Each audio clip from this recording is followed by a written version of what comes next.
Greetings, everyone. Welcome to the Change of Shift podcast. I am your host, Sean. I am joined this evening by two of my very good friends and fellow podcasters, Dr. Mike Sevilla. Mike, hi, everybody. How's it going there, Sean? Mike, where are you broadcasting from right now?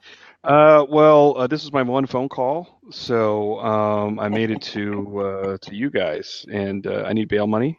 No, call the pizza man. So I'm in Denver, and that's all I'm saying. Okay. They have really great brownies here. No, but I'm at a conference, and so I'm doing hanging out. So it's all I got. That's all you got. And we have Drew Griffin, a fellow podcaster, and I am not a doctor, but I play one on Blab. Yeah, sure you do, Drew. How are you this evening, Drew? I am doing fantastic now that I'm here with the likes of Dr. Mike Sevilla and Sean Dent. What was your day consistent of? Because my day wasn't nearly as exciting as Mike's. So how was your day, Drew? Coffee and lots of blabbing, lots of podcasting, lots of programming, and all kinds of other antics.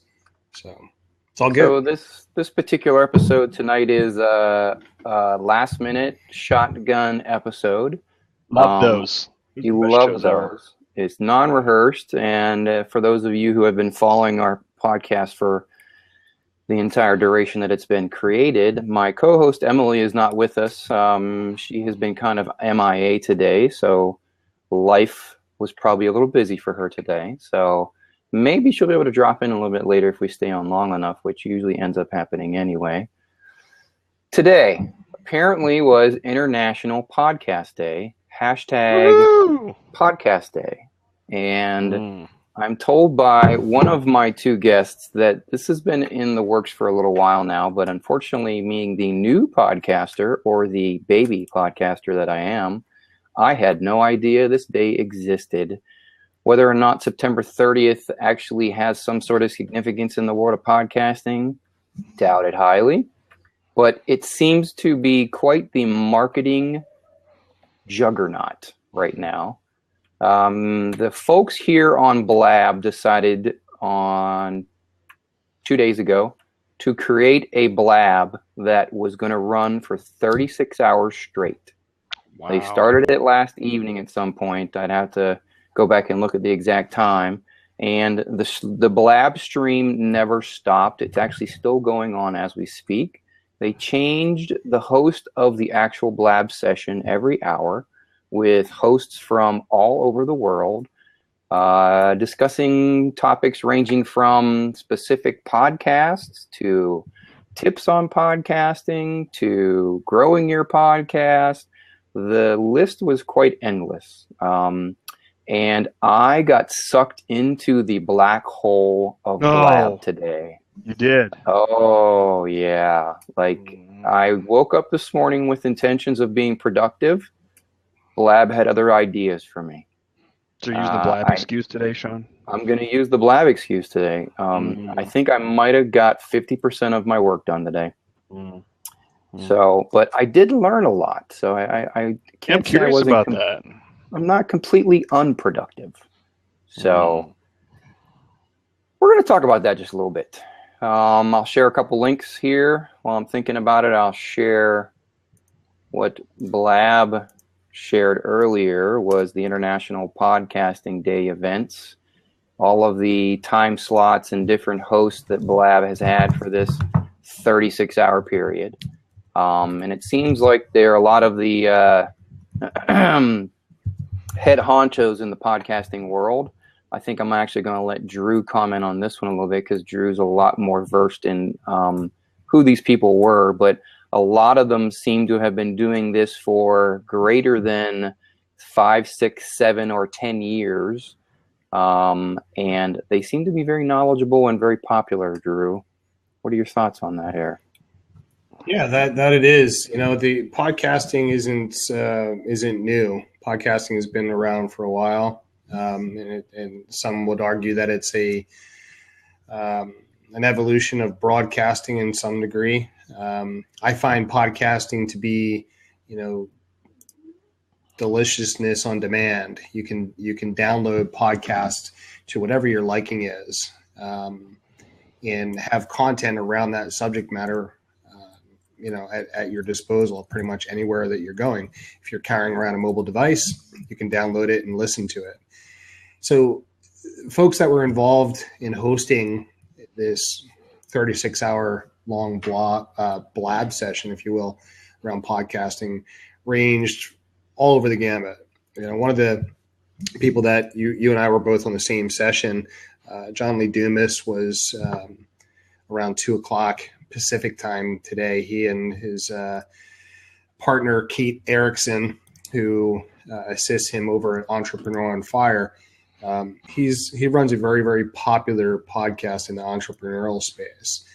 He does a podcast every single day, and most of his guests are entrepreneurs, very successful entrepreneurs, would-be or budding entrepreneurs, and that sort of thing. And he's done quite exceptionally well for himself in the podcasting world from a business perspective. And if anyone just went over to his website at entrepreneuronfire.com, they would get a quick glimpse of who this John Lee Dumas is, what his blog is about, what his podcast is about, the revenue that he's generating, and the countless people that he's actually helping usher in new podcasters into the world. And it's extraordinary. He runs a very, very successul group called Podcasters Paradise over on Facebook. And in that group has produced a lot of new podcasts, a lot of very successful podcasters that range anywhere from the financial to the medical to sports to comedy. I mean, it's all over the gamut.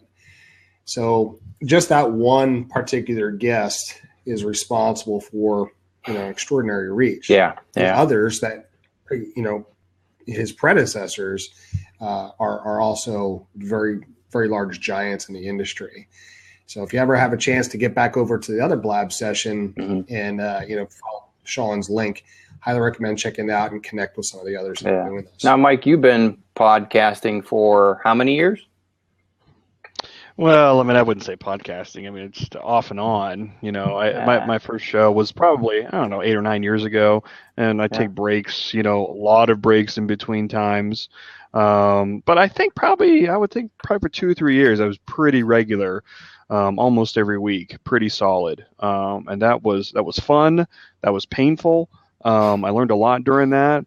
I mean, now I make a podcast now as much as I make a blog post, like when I'm driven to doing that. But I remember, back in the day when I started, scheduling guests and inviting guests and doing follow up and asking them to promote the show, and that was a fun process. Yeah, well, that's what Emily and I are currently experiencing. We're trying to manage that from two different ends. It's fun, but it's also a little overwhelming at times. Trying not to bite off too much more than we can chew at once. But well, you will, but it'll be fun. Yeah. I'm already trying to reel it back just a little bit, trying to do way too much at once. But actually, why don't we? Someone actually asked a question in the feed here, since we're already talking about podcasting.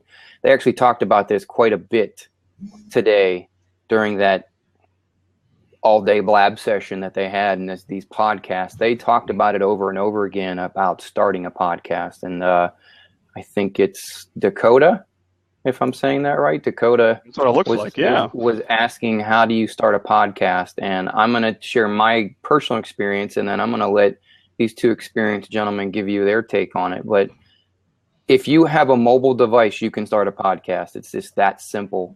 All you need is some place to actually record your voice. Without going into any other specifics beyond that, if you have a story to tell, if you have content to share, it is as easy as creating a free blog out there, just like getting onto blogger.com or wordpress.com. It's just as simple as downloading an app on your phone, recording it, and uploading it to the website, and you're done. You can get into specifics of where you want to go, how you want to do it, syndication. I mean, you can get quite overwhelmed and bogged down with the specifics, getting it on iTunes and getting it over to Stitcher and things like that. But ultimately, the quick answer is that you don't need anything other than a recording device. And at this point, everybody has a mobile device and I'm pretty sure if you have a mobile device, you can simply download an app, record your show, and upload it, and you're done. Now, if you're going to get into what kind of show you're going to do, video versus audio, is it going to be a 20-minute show? Is it going to be an hour-long show? Then you're going to have to start talking about details. But if you're worried about just getting your podcast up and running, it's as simple as probably 2 clicks of a button. Drew, your thoughts? Yeah, what you said. There's a lot.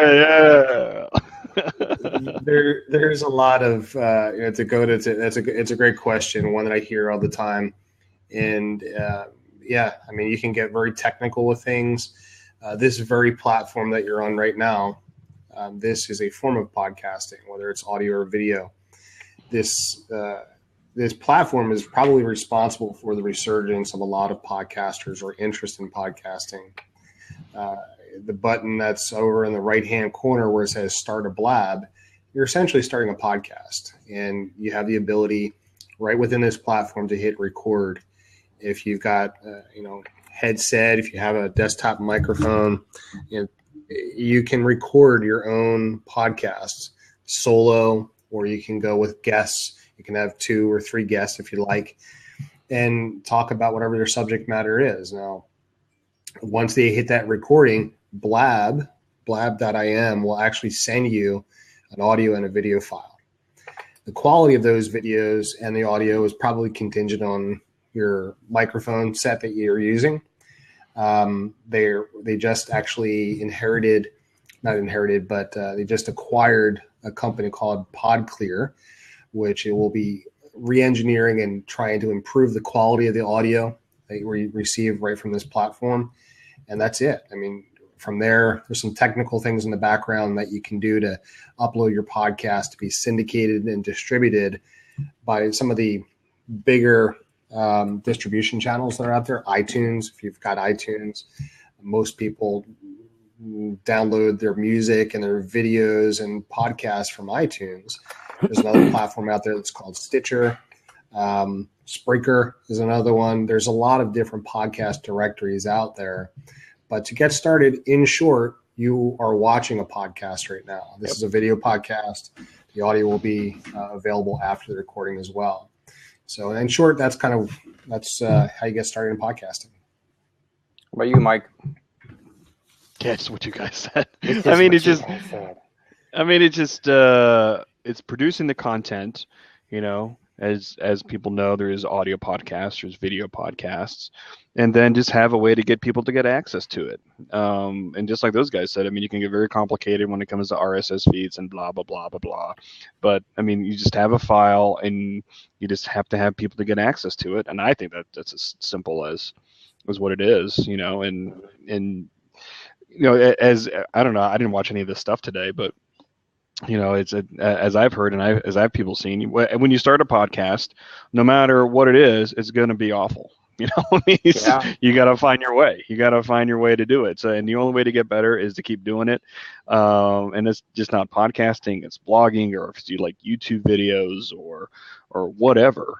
Just jump in and start doing it, and we could start to get into specifics and things. I mean, when I started, there was a bunch of them where I just did a bunch of them. I never posted them. I just tried to work on some of the techniques, as far as, even as simple as your voice, was, when to bring up your voice really loud or really low, or depending on the subject matter or who you're talking to or who you're interviewing. And, interviewing is a whole nother blab as far as interviewing techniques and how to prep for an interview and how to prep for a one-on-one interview versus having 2 or 3 people on it. And, when I did my podcast was an audio podcast, which was similar like this, except there was no video.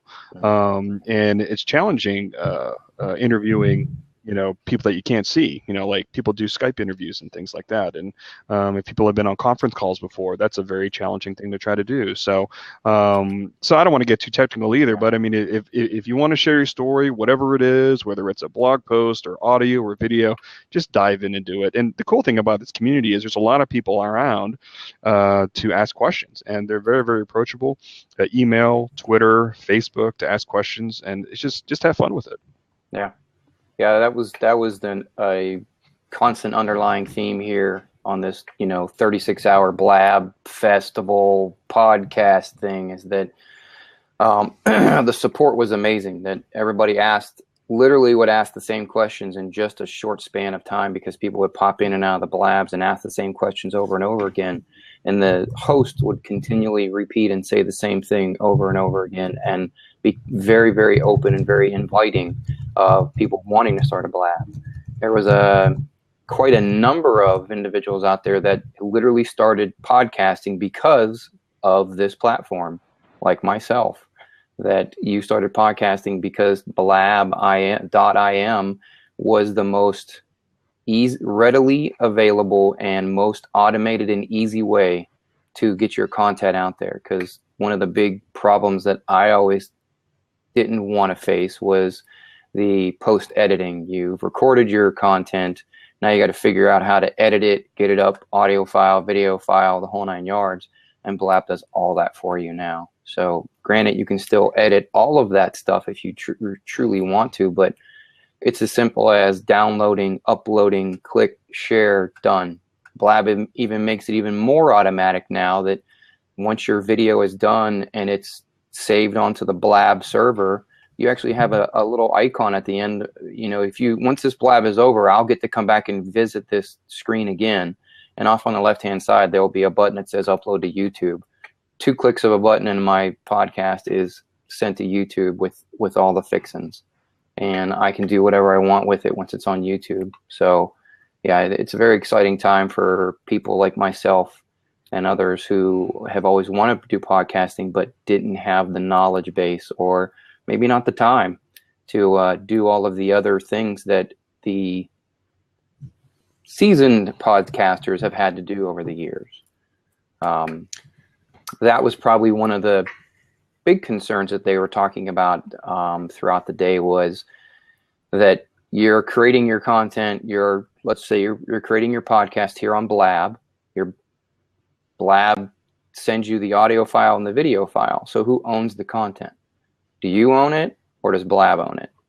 And that was up for debate a couple times throughout the conversations today, is that, if you're utilizing it for your distributing it for your own use through some other means, meaning that you're going to upload it to iTunes or Stitcher under your own podcast name, then is it really your content because it started on Blab? And I don't know what the answer to that is. What do you guys think of that? I mean, I don't know. I presume there's probably some kind of terms of service somewhere.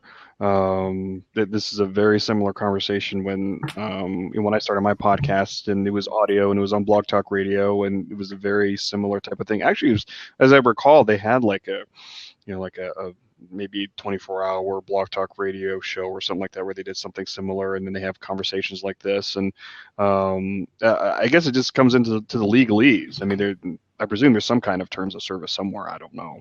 Yeah. I think there's been some indication from the Blab team that they're moving towards that open platform aspect where your content that you're creating is yours. Whether they move to a paid model or not, that remains to be seen. But I think the very nature of them sending you the file, it's in your possession at this point. And, think about it. If you've got a WordPress blog, you don't own the CMS at this point. I'm sure there's some terms of service, in some degree. Even your domain name, it's a rental. Yeah. You got to re-up that every single year. So do you really own SeanDent.com? This is true. I do rent it. It's a lease. Yeah, good point. Well, some of the other topics that they discussed, or at least the topics that I got to sit in on, were there was a topic on equipment, whether or not you're going to spend the money on the expensive microphone, or if you're going to use this setup here, or if you're going to use what Mike is using right now. I have invested the money in a microphone. Thanks. Yeah, what is that there, Sean? I like that. Yeah, look at that. Yeah, we should have it. I like talking about gear. Gear is fun. Yeah, it's the Yeti. It's got the boom arm, and the boom arm is what you suggested. Nice. So the Rode, is it the Rode? Yeah. So yeah. I bought the Yeti Black edition because everything I have is black in color, but the the shock mount, you have to buy that specifically for Yeti. That's the mic I'm looking for. Yeah. Or some people are looking for. Yeah. The shark. So a lot of people get hung up on, to start a podcast. Do I need to have the big huge microphone and the boom and the arm and all that stuff? And sure, if you want your audio to sound better, you're going to eventually need that, but it's not a requirement. If you're going to actually make a run at this, you're probably going to have to invest the money. Because prior to the Change of Shift podcast, I had another podcast that I guess we'll just call a trial run. Was another shotgun type of environment where all of my recordings were through my iPhone and through this headset, and you could definitely tell the difference between what I recorded here versus what I'm recording through that microphone now. So the audio quality definitely is better. But ultimately, even the most seasoned podcasters out there said that the equipment doesn't dictate the success of your show in any way, shape, or form. The more popular podcasters that Drew was talking about, the guy that runs the show, he has 3 microphones, and his co-host actually still has an old microphone that, I think it's the Audio Technica. Yeah, it's as basic as it gets, and she still uses it to this day, and she has one of the more popular podcasts out there. So I don't think it has. I mean, other than having to have good audio quality, it doesn't make or break your podcast. I guess that's a comfort level thing. So yeah, exactly. Trying to think of some other topics, and I sadly did not take notes, other than there was an entire hour podcast dedicated to automating your podcast, and it talked about utilizing internet resources to try and increase your workflow, or to decrease the amount of time you spend producing your material and your podcast from start to finish, from inception to publication, trying to streamline the throughput. And I was actually pretty happy to hear that a lot of the suggestions that they had out there that I've already either been using or are interested in using, and some of the other stuff that I don't think I'll ever have a need for. But to Drew's suggestion, once again, they had suggested Libsyn for syndicating your RSS feed, because then you can use that service to basically direct it to as many different platforms and many different social media sites that you want it to go to. They talked about some of the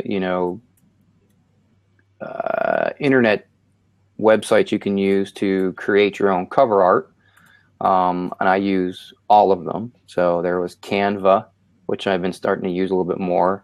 And then there was Pixlr, Pixlr.com. I've been using that for years. Ultimately, what was really cool is that they had another hour-long show on and it was sponsored, of course, so it was geared, the guy got the hour spot because of the money and the support and the sponsorship. But he talked about, I didn't write it down, I saved the link, but WordPress themes that are completely geared towards podcasters. And it had built-in players, it had built-in calls to action. And that was a question I had asked was, if you had to pick one feature that every podcast website has to have, that is a must, regardless of how it looks and getting caught up in all of the bells and whistles, what's the one feature that every website needs to have? And he said a call to action. So what does that mean? Rethink. I don't understand what. So a call to action, meaning to what's the reason why they're coming to your website? Is it to read your content? Is it to listen to your audios? Is it to watch your videos? What are they there for? Something or what's that? Oh, okay. Or to buy something, or is that or is that part of a so call? whatever I mean, your call to action is. Yeah. So whatever your call to action is. So like at the moment, my call to action is going to be subscribing to my podcast. That's going to be the call to action for me for now. Maybe at some point, if this goes the way I hope it goes, that we'll have products that we can sell. So, but that's a ways down the way.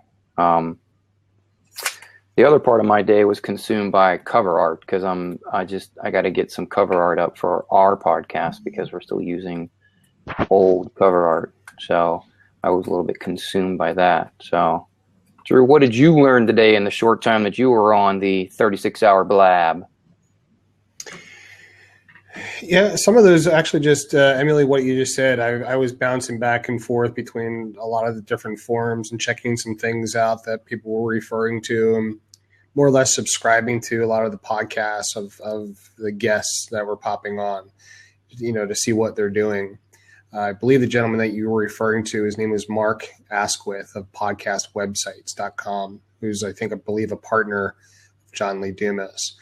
And I think what they were doing is, in some regards, podcast websites is like an all-in-one package for those who are kind of technophobes, or they're looking to have a website that is a podcast website solution. They want to have their feed directly inside there. They want to make sure that all the tech is handled so they can focus on producing their shows. A lot of these folks are getting into podcasting. They're doing it for business purposes. They're in hopes of monetizing their podcast. So they want to focus on. Uh-oh. Poor Drew. On their content. We lost him again. Focus, guests, their podcast transcribed, etc. Can you hear me? You're on a delay right now, so I can hear you though. You're good. Okay. So that's basically some of the things that I was pulling up. I'll refresh my screen and see if that helps. I found the website that I was thinking about, or what I saved, was called Appendipity, and they're WordPress themes for self-hosted WordPress sites that are geared towards just or mostly geared towards podcasters. So my ears perked up a little bit, so I went and researched that a little bit. The last thing that I think I remember that they discussed was about the features that are coming up more recently in Blab. Fact that that there's the new co-host feature. I don't know if you saw that, Mike. No, I did not see that. Yeah, so if I hover over your name, I can actually give you permission. You've been made a co-host. You can now accept calls, moderate the room. Ooh, okay. Yeah, that's cool. So, and you'll see that at the top left-hand corner of our names, there's a G or an H. So the H is the host and the G is the guest. And ironically, I think if you would have to refresh in order to see it as an H if you had accepted. So that was a good feature to learn about because, our podcast is mostly a co-hosting show. So that was good. I thought G stood for gangsta. Gangsta. Wait a minute. You're the one that had the music going this morning when you started. So that's right. They should put OG next to my name, original. Well, you are one of the original OG podcasters. So The only other feature that I remember them talking about, that they rumored about, was the feature, the Cam Twist program that you have, Mike. They're talking about making that an inherent feature now. I don't know if that to do was like just talk. Yeah. That'd be cool. I don't know if that was just hearsay.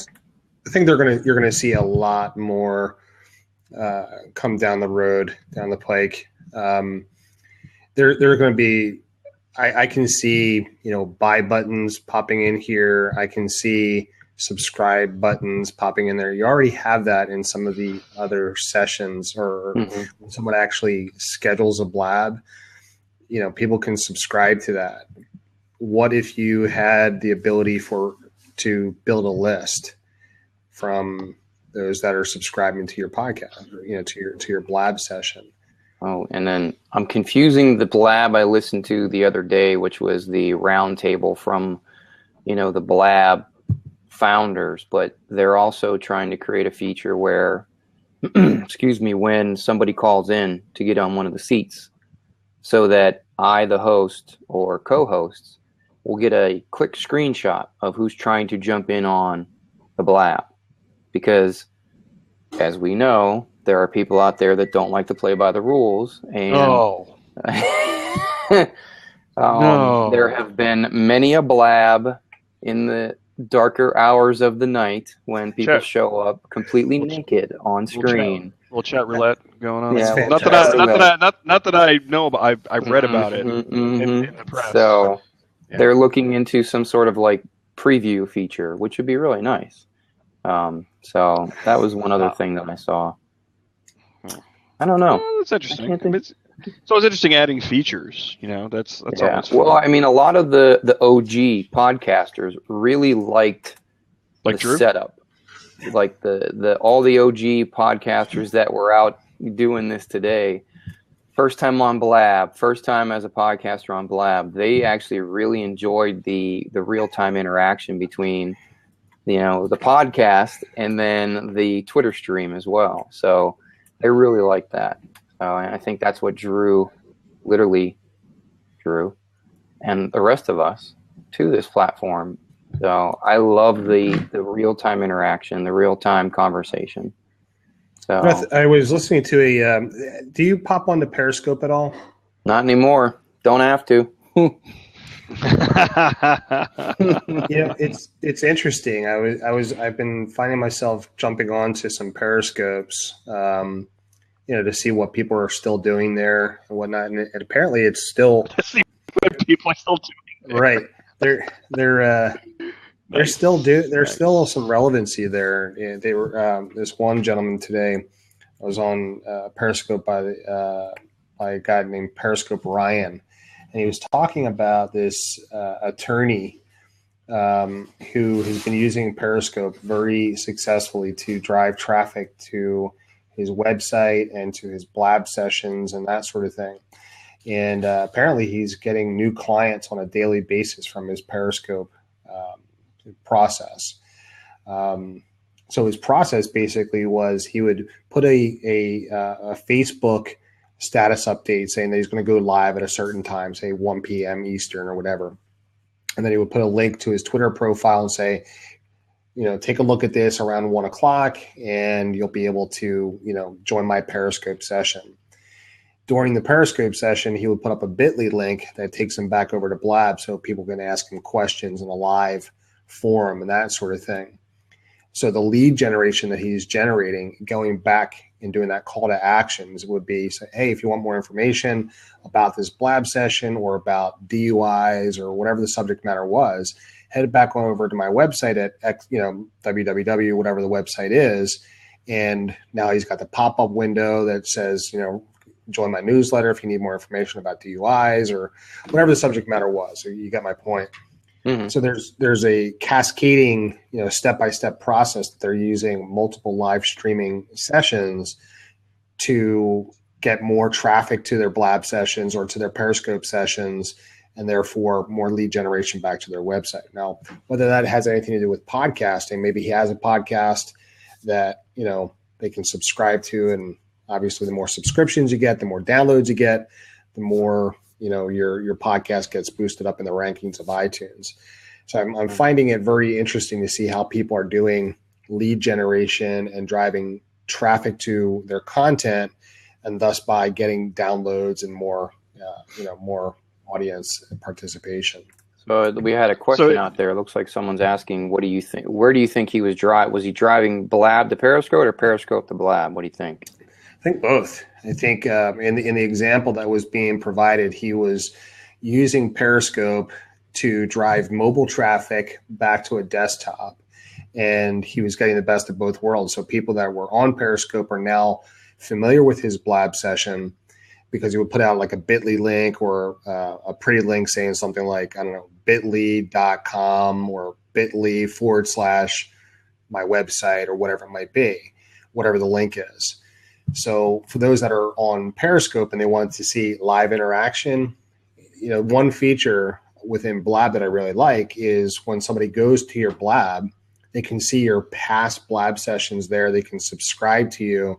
They can connect with you. So anytime you do schedule a new Blab session, they can participate. They can follow what you're doing. So I think it's pretty ingenious that he's still using Periscope and this to actually, create change and in a non-douchebag type of way. He's providing value first. He's not like, hey, come buy my stuff, come buy my stuff. He's actually trying to educate people about the law or whatever it might be, whatever the problems are, and driving traffic back to Blab, and then actually having those conversations there. You want to say something, Mike?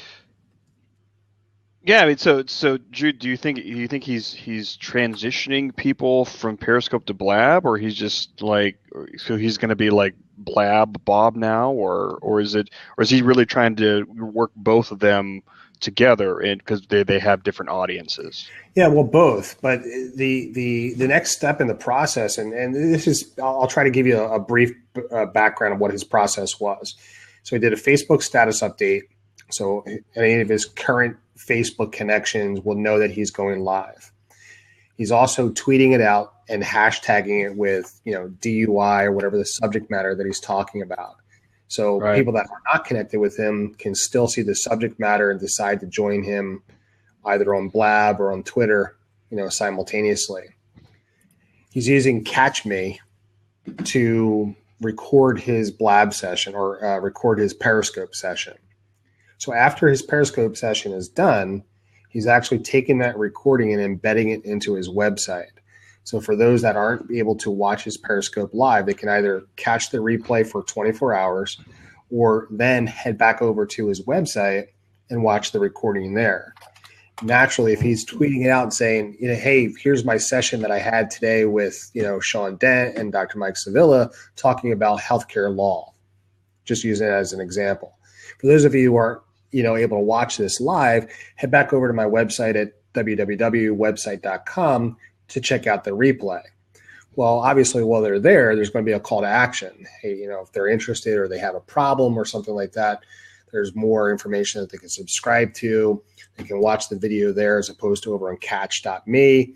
Let's say, they see the tweet like 3 days later. Well, the problem with Periscope is that their video recordings only last for 24 hours. So if he's capturing that video and embedding it back into his website, those that want to stay connected with him on Periscope when he does the next session, it'll pop up on their mobile phone, and they, maybe they're not in front of their computer to watch the Blab session, but they're there on Periscope. Or if they like this platform better, which I find Blab to be much, much more compelling than Periscope, because you've got this dialogue that goes back and forth. So he's using both to drive traffic to one another. So it's still all about driving traffic back to your website. I mean, it's to do the call of action. I mean, is that when you have these different platforms, is that kind of the goal? And from a marketing standpoint, is to drive people? Because I'm just trying to think it in my head, and I know Drew will correct me, because I'll be completely wrong here, but it's just trying to come up with stats as far as, website hits and downloads and watching on YouTube, and, especially if you're going to sponsors and people who are going to, maybe put their ads on your site. I mean, it's got to be real complicated trying to mash all that together to bring value to an advertiser. Yeah, that all that is correct. And I guess it really depends on what the stats are showing. What I am seeing for a lot of websites, a lot of people are reporting, and Google actually made this impact, is making sure that your website is mobile compliant, mobile adaptive, or mobile responsive, because a lot of people are accessing content from their mobile devices. If people are on their device and they prefer to catch a quick message from Sean because he's on Periscope, and they're not in front of a laptop to check out the Blab session, why not? And if your traffic is actually coming in from a mobile device, now you know where to put your focus of your traffic in there. My website statistics are terrible with direct traffic, but if they're coming in from my mobile stats are like through the roof. They're fantastic. If everyone looked at my regular Google stats, they're like, well, you've got a 92% bounce rate, but from the mobile, they're like, well, you've got a crazy amount of sessions. People are coming in, but they're only driving traffic right to that particular blog post, not exit and this page and that page. That's a whole different discussion for another time. So you're right. I mean, there's lots of different variables here. It's going to be interesting to see where things go. Yeah, I mean, for my ventures at this point, Periscope doesn't serve any purpose for me, but there are still plenty of individuals out there that think Periscope is better than Blab. That was a constant conversation piece a lot of times during that 36-hour Blab session that's still going on, is Periscope versus Blab. And those of us who host a show with a co-host, or with wanting to spark conversation or a dialogue, then Blab is definitely going to trump Periscope any day. But those of us who maybe are only focused on the individual, or delivering a singular message, not as much interested in the dialogue or the conversation until post edit, then sure, Periscope would be the way to go, or at least Periscope's an option. That was not the reason why the Change of Shift podcast was created. Ours was so that we could actually have some sort of conversation, to actually have a meaningful dialogue in real time as well as in post-production. So interesting. Yeah. Well, guys, I'm gonna bounce out. Maybe one of your guests would like to pop in as well, just to join in the conversation. As always, Sean and Mike, it's great to hang out with you guys. Thanks for dropping by, Drew. Happy International Podcast Day and all that kind of stuff. I can't play my exit music. It's a little bit too offensive. Not to me, man. See you guys. See you, Drew. So, Mike, tell me, do you think you're still going to start using Blab more for your particular ventures with your podcasting? I think I am. As we've talked about before, I mean, it's a lot of people, on Twitter. I mean, it's the adoption, I think, is going to be easier than on something like Google Plus. And with Blab sending you the audio and video files, I don't like editing either, so that makes it easier that even I can podcast. So yeah, I mean, I think I'm gonna be using it more. It's just as you know, Drew, just trying to find more time in the day. Yeah. We had someone that looked like they were trying to call in, but I don't know what happened there. So yeah. Oh, you just had a Blab session just an hour ago. I had Blab. She's in the chat room now with our good friend Janet there, and so I know she'll be probably putting it in her feed or access to it. So that was a lot of fun. So yeah, I mean, it's I think I'll be using it a lot more. Well, hello, Kathy. Hi there, how you doing? Well, this is my first Blab, so I thought I'd dial in and say, well, congratulations and welcome. Excellent, thank you very much. Tell us a bit about yourself. Well, I am new to Blab, as I've just said, and I live in New Zealand, so I am in daylight time now. You're probably in night wherever you are in the world, and I have a business called Net Branding and do social media, websites, and inbound marketing for clients. All right. Well, this will be a wonderful platform for your business. Looks like we had another guest. I think your friend there. Yeah, my friend. Yeah. She's all. There's the video doesn't seem to be coming in very well. Well, they're at an event, so I'm not sure the lighting is probably very good where they're at. Okay. And or maybe not the internet connection. I'm not sure. So I think maybe we can continue Mary, to wait are you and there? see. Kind of. No. Yeah. So tell me about what each of you do. So ironically, we're both in healthcare. I am a nurse practitioner, and I work in the critical care setting. I've been a nurse blogger for just shy of 10 years, and I'm brand new to podcasting. Blab was the reason for me starting podcasting. I run a podcast called the Change of Shift Podcast that is literally probably 2.5 to 3 weeks old now. So, Mike? So I'm a primary care physician. I'm a family physician, and I've been doing stuff on the internet. I think coming up on 8-9 years now, as far as blogging and podcasting, and I talk about things like patient education. Talk about being a family physician, primary care physician, and just kind of sharing the story about what it is being a doctor in the United States. It's been a good time for me. Absolutely, and I think that's really what it is, because when you look at social media content, it's all about sharing the stories, and it's finding innovative ways, which this could be, of sharing those stories with your audience, but not only sharing them in words, but sharing them in person, which gives emotion, passion, and all those other exciting things that we are trying to convey. So I'm going to interrupt us for a second here. We've had a couple people ask in the Twitter stream if you're able to post pictures here on the Twitter stream here in Blab, and you actually can now. It takes a little bit of trickery. Is that if you find a picture on the internet anywhere, Twitter or what have you, you need the HTTP address, and if it's HTTP with the semicolon, you need to add the letter S to it. So it has to be HTTPS.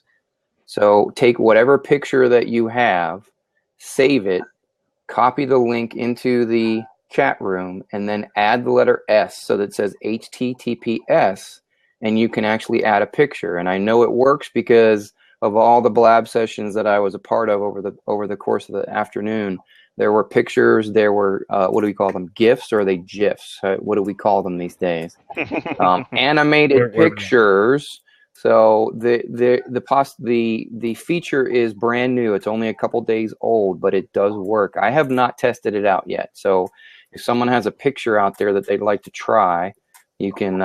So I've always said GIF, but apparently you're supposed to say GIF. I've been saying it wrong all these years.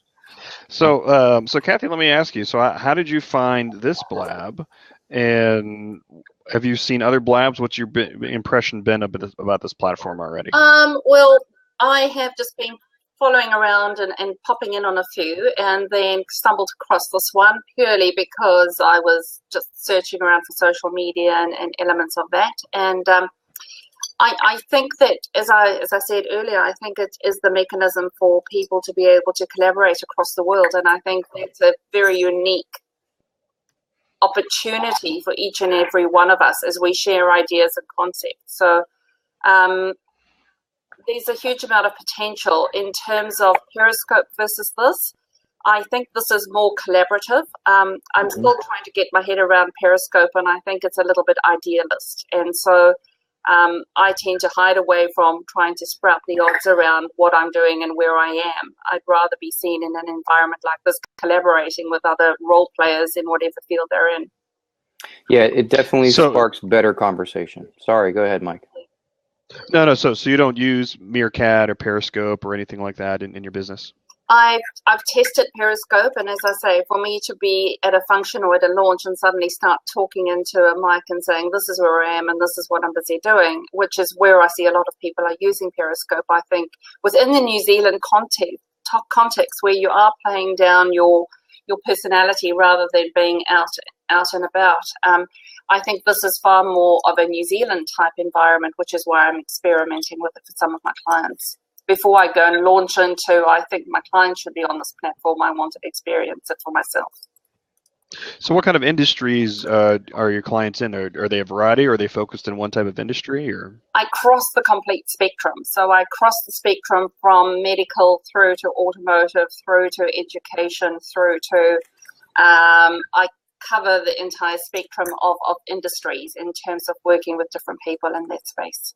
So I'm not dovetailed into any one particular area.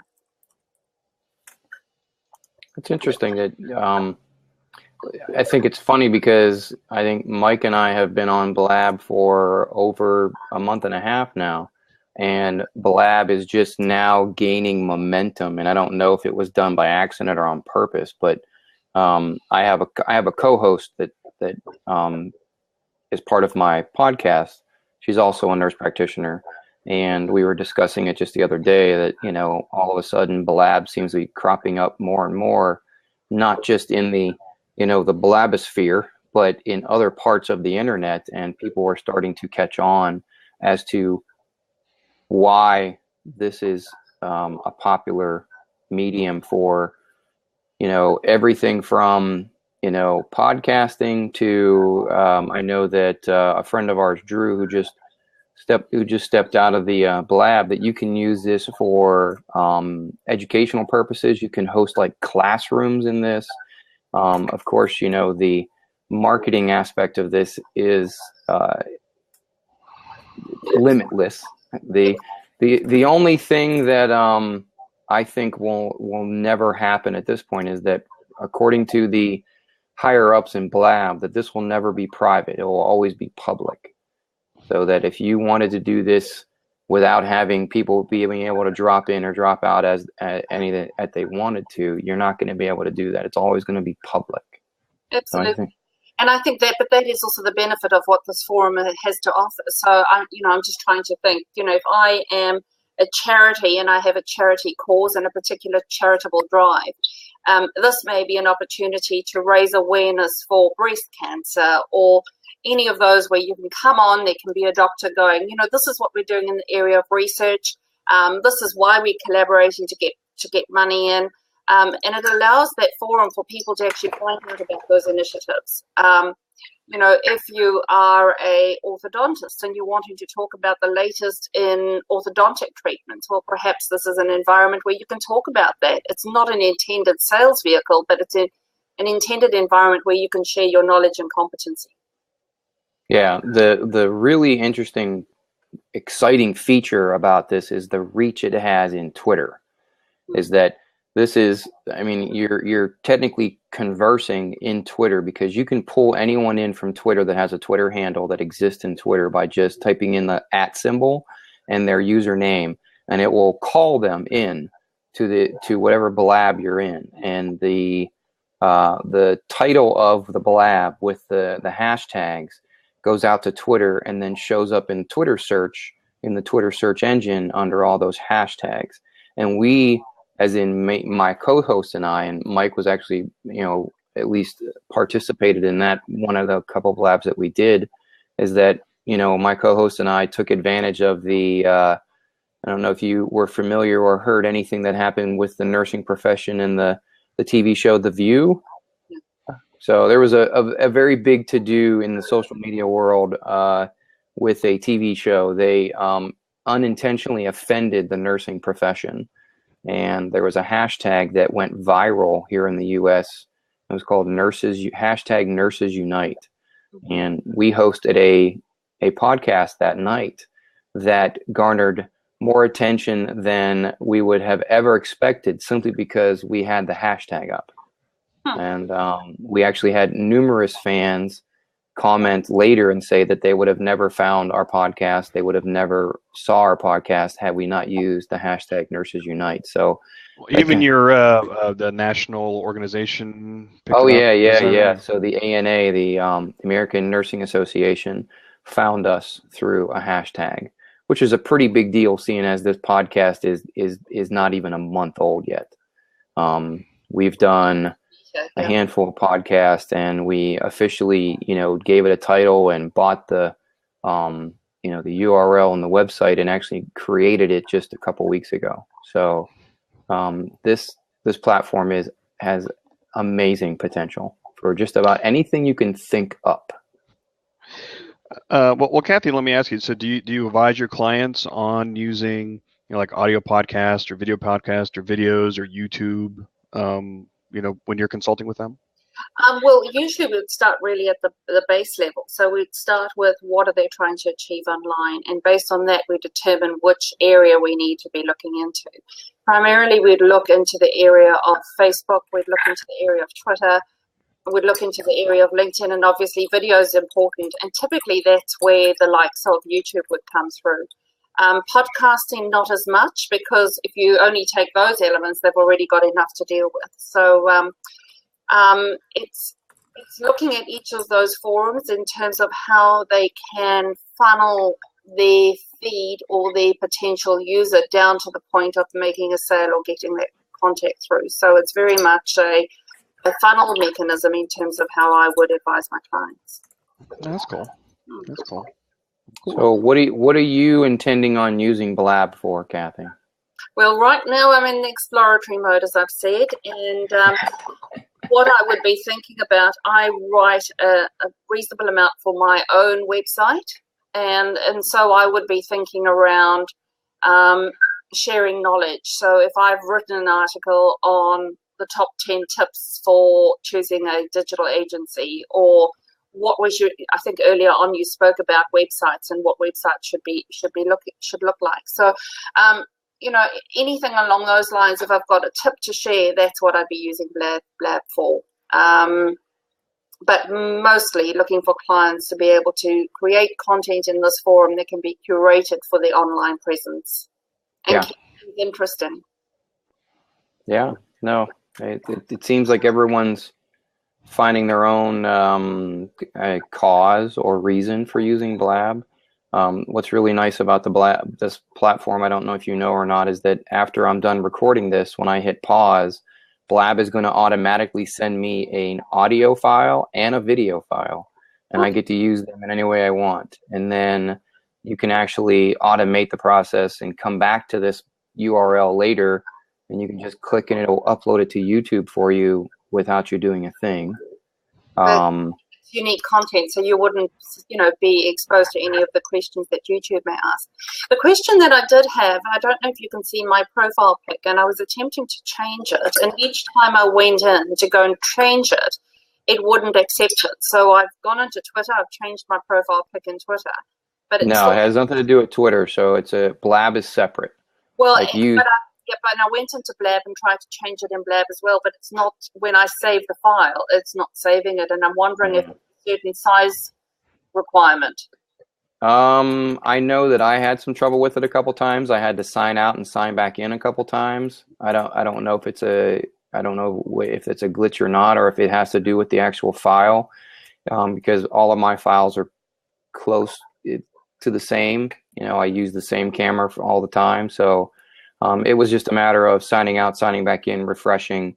I don't think it had anything to do with my user profile in any way, shape, or form. So you sign in with Twitter to gain access, but then the Blab profile, you can edit completely everything in it. So, and it doesn't have the restrictions that Twitter has. Your bio has, there's more room for description as opposed to Twitter, where it's very, very small and very short. Is it 140?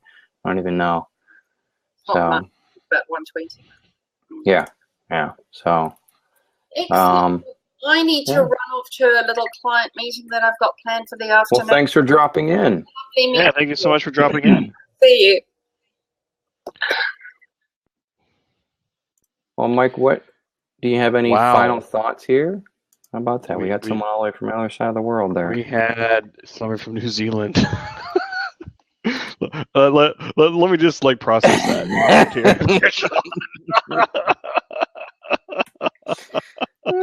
Like how cool. Yeah, but come on. You've been doing this how long that you talk to people and interact with people on Twitter all the time that way? It's still cool, man. Yeah, it's still really cool. It's absolutely mind-boggling that the real time, like what I really want to be able to do is like interact with some of the nurses that I've known for years that are in Australia. So, welcome, Dave. Hello, I'm a nurse from Australia. Oh, get out! Boom! Boom! Booyah! No, I'm kidding. I'm from Rhode Island. Close. Yeah, close. Where are you? Where are you guys from, Mike and Sean? I'm currently in Erie, Pennsylvania right now. Oh, you're close by. Yeah. Mike? Yeah. And I live in Ohio, so. Ohio, nice. Mm-hmm. Friendly people in Ohio, I hear. Don't let that get around. I've been listening to your discussion. It's very fascinating. It was awesome having that woman first time on from New Zealand. And yeah, it was cool. Yeah, it's really cool. Blab is just like, I'm telling you, from not having Facebook to having Facebook, it was like mind-blowing. But then from Facebook to, skip over Periscope, going right to Blab is like, oh my gosh. It's like miles ahead, just having these live conversations.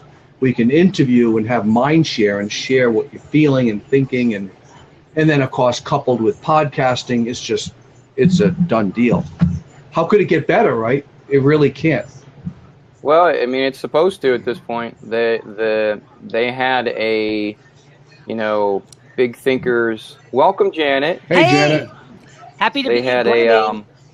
They had a big thinkers roundtable with all of the big, with the founders of Blab and the town hall. Yeah, the town hall meeting. They had to stop talking because they were starting to give away information that is, weeks or months away from release. So they're not done. They're not even close to being done yet. Yeah, they got a lot. But I'm thinking as far as who else is going to come out with something better? Oh, yeah. It's is there? Yeah. I mean, there will be, but I can't imagine it. I mean, the only thing that I think would turn this into a superpower is to figure out how to get Facebook into this real time. I don't know how that's possible, but, to have that kind of reach, well, or Twitter or somebody's Facebook. Probably working on it. Well, Facebook won't let you embed short codes and iframes. That's the problem.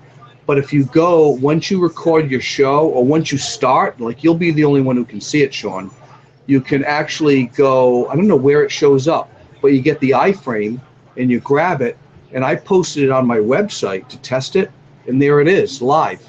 So I had like my website, I'm a web designer, englandstudio.com/live. So I could show that to everybody and say, hey, show up Friday night at 5 o'clock. And bam, there it is live. So what we're seeing now would be actually on my website code. So. Yeah, some sort of security thing. So, you're a web designer, is that correct? Web design, creative, graphic design kind of guy, marketing, I started with graphic design and all my clients said, we love what you do. Do a website for us. I'm like, no. Finally, I gave in. So, it's like 95% of my work now. Wow. How did you find Blab? What was it? How did I find Blab? Well, Periscope. I formed a company called createmypodcast.com. Shameless plug. That's the other cool thing about Blab. You can just slide it in and there's no 7-second delay. Otherwise, they should never give you the 7-second delay. That would be a bad thing. Follow me now. So anyway, so one of the women, she's a radio host for like 30 years, and she joined the team teaching businesses about podcasting. Long story short, she goes, Dave, you got to try Periscope, because one of the local news people, the weather guy on the local news, who's very famous all in Rhode Island, was on Machu Picchu. He's on the top of the hill, periscoping. I'm like, periscoping? And I thought I was on every single app. And when I looked at it, I said, oh my gosh, my mouth dropped. But then it was like a week and a half later, I go on Facebook and I say, hey, everyone, follow me on Periscope. And I'm typing it all excited, hoping I'm sharing this new information to my followers on Facebook. And one of my friends who works at Hasbro Toys, who's very connected to every app that comes out, said, forget Periscope, go on Blab. Yeah. And I'm thinking, not another Periscope type app. I go on and I'm like, oh my gosh, I thought my mind was blown already with Periscope. So I liked the conversation earlier about the differences between Periscope and Blab. Very fascinating. Yeah. I mean, I personally I never found use for Periscope. I downloaded it and I think I trialed it once or twice, but I mean, I don't have the kind of following that other people do. So, maybe it works well for others, but yeah, for my purposes, it wasn't appealing in any way. Well, it just seems like a vanity app that, hey, look at me talk at you. And if you're acknowledging people, you're not continuing a thought. So you're going, oh, thanks, hi, and thanks, so thanks for the hearts, please, like me. And it's really self-serving. Now, well, I mean, but if you're out selling a singular product, or if you're out selling it's a horrible way of describing it, but if you're out to sell yourself, then Periscope is the way to go. Well, I think there's definitely use for it in healthcare. There's so many healthcare providers who get the wheelies about HIPAA. And this is really an app where you can't respond to people. Somebody could be posting all kinds of comments about, I got this growth here, but if you're talking, you can't really respond to that. We're talking about growth. So I think from the standpoint of having a healthcare provider talk about something, hi, I'm just going to tell you 10 tips on being healthy today. Then you save the video, you post it up on your website. I think that's a really low-tech, easy way to get people doing video the first time.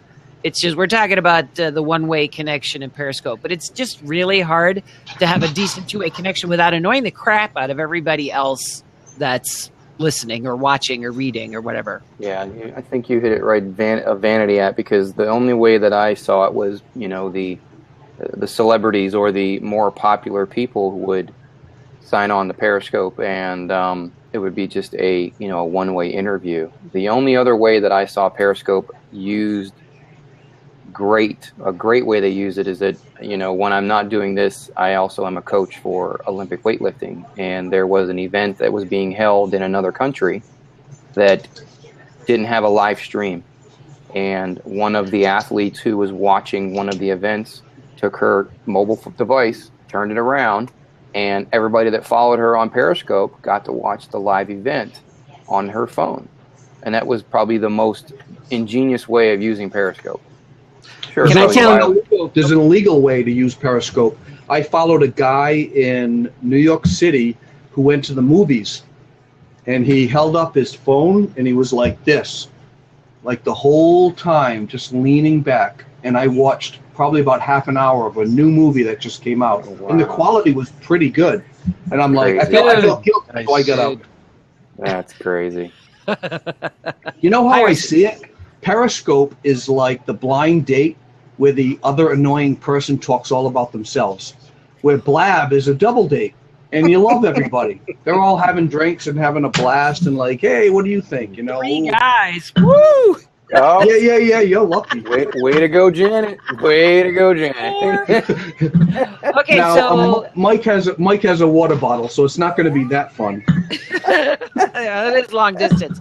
So let me tell you. That's what you think. Let me tell you an Olympic story, Sean. The Blab that I jumped in between, the one that Mike and I just did, then I hopped over to International Podcasters Day, and there's this awesome young man there, Jason Bryant, who has a wrestling podcast. Yeah. I was on that Blab. Yeah. Okay, so I posted over here in the side chat box. You can click on the picture.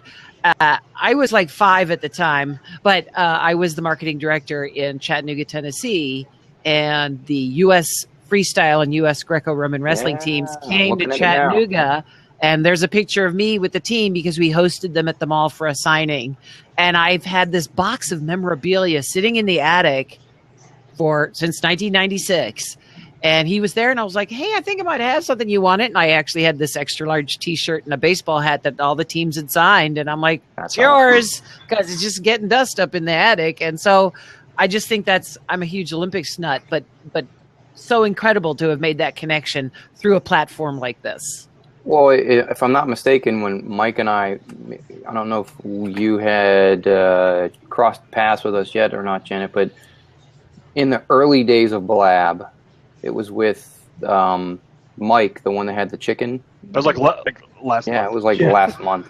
Really He actually was describing how people just got onto a random Blab for no reason at all, and one conversation led to another, and they ended up having a fundraiser in real time in the Blab. People who were, in the video and the Twitter stream had raised like some insurmountable amount of money. And then I'm not going to go into the long story of it, but ultimately they ended up donating and giving money to a charity. It was upwards of $5,000. And then there was someone who needed a piece of equipment for something that involved their job, and they either bought it outright or they donated it to that particular person, all because they just happened to show up on the same Blab all at the same time. It was completely random. Mm-hmm. So, and then I think I just read that Blab actually hosted another fundraiser for a individual who's interested in podcasting. I'll have to go try and find it now. I can't remember the name of it, but he has, I think he has MS. I think his name was Jamie, I think. But they raised enough money so that he could have the equipment to do podcasting and to try and make the podcasting process as automated as possible to make it easier for him. And they were able to provide him with all that, all because of Blab. That's so cool. Jamie Messier. I followed him, Sean. Yeah. That was inspiring. So, it doesn't get better than that. It really just doesn't. So. Well, and I followed all kinds of people in Twitter. And, these are people with hundreds and hundreds and thousands of followers, and I'm just me. But because of Blab, I've been able now to have, in essence, a face-to-face conversation that has suddenly taken us from, Twitter acquaintances to professional acquaintances or colleagues, and maybe even more. And then met them, actually, couple in real life, and it was like, hey, we knew each other, but more than just Twitter. You've heard their voice. You can hear their intonation. It's really hard to hide who you are except Mike. I can't wait to edit that piece of video, Mike. The GIF or the GIF of you going like this is going to be awesome. Oh, look at that. See, you scared him into an audio. Look at that. So that, that happened twice to me so far in Blab, is that I've been online on Twitter since 2007, whenever it started. And I've known certain nurses on Twitter since then. So I've been interacting with them for 6-7 years. And on 2 separate occasions already, I've been able to speak to them live, one-on-one like this. And it's the first time that we actually met each other. And it's been cool as hell. So it's like, and they're across the United States. That would have never happened had it not been for Blab. Because quite honestly, Google Hangouts has been around for how long? Skype has been around for how long? And I had no interest in either one of those. Warhols are moving in tonight. And this just excites me because it's so easy and so convenient. Yeah, it works. Yeah. Well, I think Google Hangouts. And that was hard. Google Hangouts is hard, and Google is all about streamlining. They're like Apple, but it just was difficult signing people in, and but Skype is still way up there because I have private meetings with clients. It's great. You can share your screen. That is very easy. When it works. It works. Yeah, it always tends to work with me, but yeah, I could see that. But Blab is so much easier. And I actually posted something. Somebody said they don't have a private page, but they actually have a test page. Blab IM test zone. Mm-hmm. And so like nobody's in there now. Of course, it will get busy. Yeah. So that you shared that, and I use it sometimes to test my video and to test The guest will sometimes want to come on, depending. But oh, really? Yeah. That test site, if someone sees you or that follows you sees you, they can jump right on. So it doesn't become very private in any way. No, so. It's kind of like a men's dressing room where people also want to try on those slacks, 30-inch waist. Yeah, because we did a test. My co-host was not with us. We did a test site just so we could test the new co-host feature. And in the short 10 minutes that we were on, we had half a dozen people show up trying to jump in, trying to have a conversation, and it was literally labeled test site. Yeah, and everybody wanted in. So and you're like, guys, I'm going to the bathroom. I'm going to the bathroom. I'm in my underwear. Can you leave right now? They should call it blab.im/underwear. Well, I'm changing. I'm changing right now. Wait. You need pants to blab? Wait. Oh, here we go. Oh, yes. I thought you had a water bottle. You definitely don't have a water bottle. Note, the change to this podcast recording is going to end on the pants note. Wow. Because we're still recording, and now we're going all over the place. So please stick around for the conversation, but I'm going to go ahead and hit end of record here. Show. Thank you, everyone, for hanging